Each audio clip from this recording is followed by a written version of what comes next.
সালাম আলাইকুম। তোমার বয়স কত? সত্যি করে কইবা। হ্যাঁ, বয়স কত? এই যে বাংলাদেশের আমি কইবা বাংলাদেশ সরকারের যে এই যে মানে অবৈধ কর্মকাণ্ড এইখান থেকে প্রমাণিত। সে পাসপোর্ট পাইছে কিভাবে? আচ্ছা, সে পাসপোর্ট আমার বয়স খালি বলে আমার বয়স হইছে আমি আল্লাহ আছে বিদেশ, এত বয়স হই না। হ্যাঁ, কিভাবে ওয়ার্কার বিষয় আইছে সৌদি আরবে? এটা আমারে কও। আই হেলো খারাই সেম এটি দেখার বিষয় না তো, তার অরিজিনাল বয়স, তার বয়সই তো হয় না, বিদেশে আছে। আমার বয়স হয়েছে দেখি তো আমি আইছি, আমার বয়স হয়েছে দেখি তো আইছি। আমার বয়স 17.5 চলে, এর কত হইব? 16.5। 16.5 হইব। তোর বাপের বড় আর বাহের বড়, আর বাহের বড়। কত বয়স কত? সত্যি কথা কইবা। পাসপোর্ট পাইছো কেন? পাসপোর্ট কত টাকা নিছি তোমার? পাসপোর্ট ডুবলি পাসপোর্ট বানাইতে 7,000 রিয়াল, 7,000 টিয়া।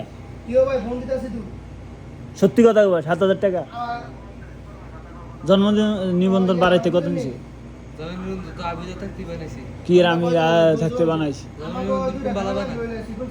জন্ম নিবন্ধন তোমার তো বাড়াই আনছে নাকি? তোমার তো বয়স হয় না এখনো, কাজের ভিসার বয়স হয় না। কাজের ভিসার বয়স ন্যূনতম 18 হইতে হয়, ঠিক আছে? ন্যূনতম 18 হইতে হয়, কাজের বয়সের বিষয় হয় না। 18 এখন সৌদি আরব আয়া যদি হ্যাঁ কি দাড়ি, কি দাড়ি এখন ওই যে বালে উঠে না, এখন কি কই জানো কি দাড়ি?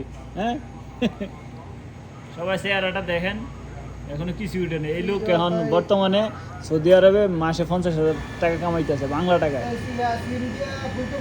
মাসে 50,000 টাকা বাংলা টাকা কামাইতেছে। এর জন্য এখন আমাদের পাত্র চাই, পাত্রী চাই, দুঃখিত, পাত্র না, পাত্রী চাই। আচ্ছা না, এই বাতাসে বাতাসে